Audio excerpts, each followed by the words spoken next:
Good morning students. ये class ninth economics का सब चैप्टर सेकंड है। कल हम लोगों ने जो है इस वीडियोस को थोड़ा पहले किया था, जिसमें इकोनॉमिक एक्टिविटी क्या होता है और नॉन इकोनॉमिक एक्टिविटी क्या होता है, इसको मैंने आपके साथ शेयर किया था। तो अब इसके बाद जो है अब हमारा जो एक्टिविटीज़ है उसको हम जो है कंपेयर करेंगे अलग अलग सेक्टर के हिसाब से। तो बच्चों, जितने भी वर्क होते हैं, जितने भी काम होते हैं, इन सभी को हम जो है 3 सेक्टर में डिवाइड करते हैं। और इस सेक्टर को पहले को हम प्राइमरी सेक्टर, दूसरे को सेकेंडरी सेक्टर और तीसरे को टर्शियरी सेक्टर कहते हैं। इन दोनों तीनों का एक नया नाम भी है।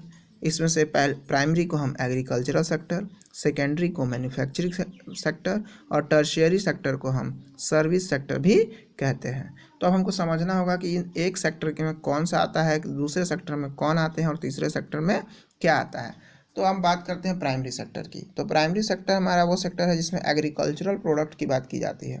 एग्रीकल्चर से जो भी चीज़ें नेचुरली हमें मिलती हैं उन सभी को हम इसमें काउंट करते हैं। आपका एनिमल हस्बेंड्रिंग है, एग्रीकल्चर है, फिशिंग है, पोल्ट्री फार्म है, माइनिंग है, पेट्रोल्स हैं। तो ये सभी चीज़ें जो हैं, crude oil not petrol, petrol तो रिफाइन होके आता है, क्रूड ऑयल जो कच्चा तेल है वो सब प्राइमरी में आता है, जो नेचुरली आपको मिलता है, जो हमारा रिसोर्स भी हो सकता है, कुछ भी हो सकता है, नेचुरल हो तो वो प्राइमरी में काउंट होता है।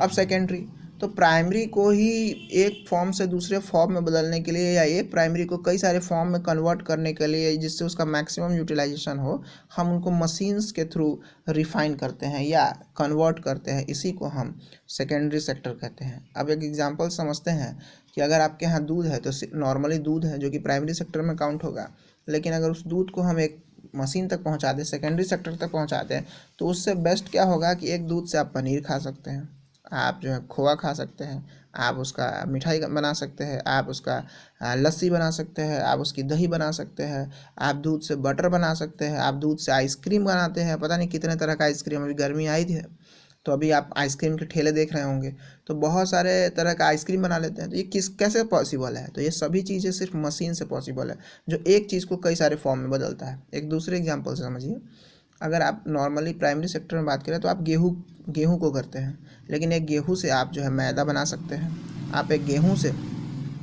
मैदा बना के मैदे का फिर बिस्किट बना सकते हैं। आप मैदे का हो सके तो मैगी बना सकते हैं, या और भी बहुत सारी चीज़ें बना सकते हैं। यानी एक गेहूँ कई सारे फॉर्म में यूज़ हो रहा है, तो उसको यूज़ होने के पीछे अगर कोई बड़ा रीज़न काम कर रहा है तो वो सेकेंडरी सेक्टर। अब इन दोनों के बाद थर्ड जो हमारा है वो है टर्शियरी सेक्टर, क्योंकि लास्टली ये जो टर्शियरी है ये दोनों को सपोर्ट करता है।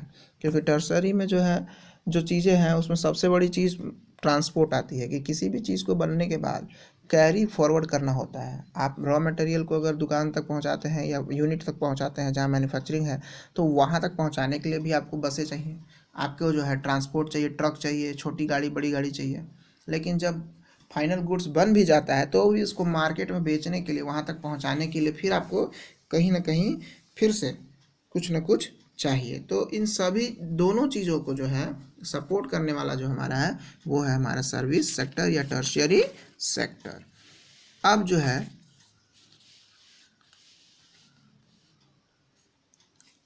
है हमारा जो ये सर्विस सेक्टर है, टर्शियरी सेक्टर है, इन तीनों के जो वर्क हैं उनमें जो है इनकम अलग अलग है। इसके चलते हमारे इंडिया में कौन से सेक्टर में आप काम करते हैं इसको जो है अच्छा या बुरा माना जाता है। यहाँ साकाल और बिलास की कहानी थी।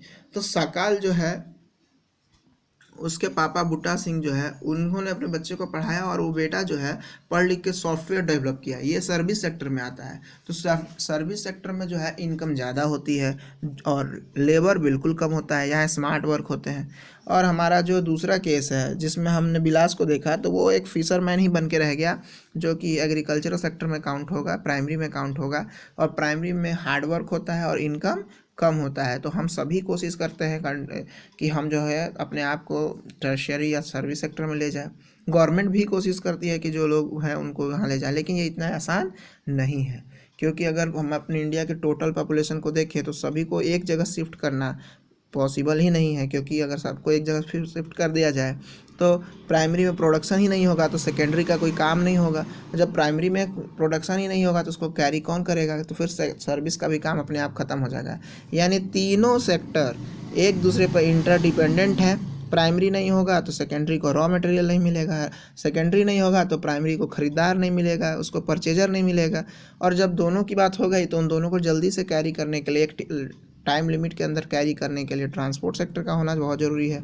तो इन सब से हम कह सकते हैं कि तीनों के तीनों सेक्टर जो हैं एक दूसरे पे इंटरडिपेंडेंट है। और हमें जो है कोशिश करनी चाहिए कि हर सेक्टर को ज़्यादा से ज़्यादा बूस्टअप करें, क्योंकि इन सभी से जो है हमारे देश का नेशनल इनकम होता है।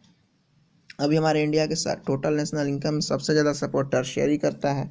टोटल जीडीपी में सबसे ज़्यादा एम्प्लॉयमेंट अगर कोई देता है तो वो प्राइमरी सेक्टर देता है। तो सबके अपने अपने बेनिफिट्स हैं, लेकिन फिर भी हमको सबको जो है प्रमोट करने का, सबको इम्प्रूव करने का कोशिश करना चाहिए। हमने किया भी है। हमने पिछले टॉपिक में पालमपुर पढ़ा है। पालमपुर में हमने पढ़ा कि मॉडर्न फार्मिंग टेक्निक के यूज़ कर देने से हमारा प्रोडक्शन कितना ज़्यादा बढ़ गया। तो हमेशा टाइम टू टाइम हमें इन सब चीज़ों पे बहुत ज़्यादा फोकस और डेडिकेट होने की ज़रूरत है, जो कि हम इस चैप्टर को पढ़ने के बाद होंगे। अब जो है हम इस चीज़ को कैरी करेंगे इस स्टोरी में, जहाँ देखेंगे कि एजुकेशन का क्या इंपॉर्टेंस है। तो एजुकेशन की बात मैं बस इतना करके छोड़ दूँ कि भारत में सबसे ज़्यादा एजुकेशन अभी अभी केरला के पास ही है, और सबसे कम की भी बात करें तो हम बिहार वाले और उड़ीसा कंबाइंडली एक साथ आते हैं। और ये सुनने में थोड़ा आश्चर्यजनक है कि बिहार में सबसे कम एजुकेशन है। देखने से लगता है कि सुबह हर बच्चा स्कूल के लिए जाता है, लेकिन इसके बाद भी बच्चों, जो हमारा डाटा है, ऑफिशियल डाटा, इसमें भारत में सबसे कम एजुकेशन अगर कहीं पे है तो हमारे बिहार में है, और कंबाइंडली उड़ीसा में है। तो हम सभी जो है इसको आगे देखेंगे। तब तक के लिए थैंक यू।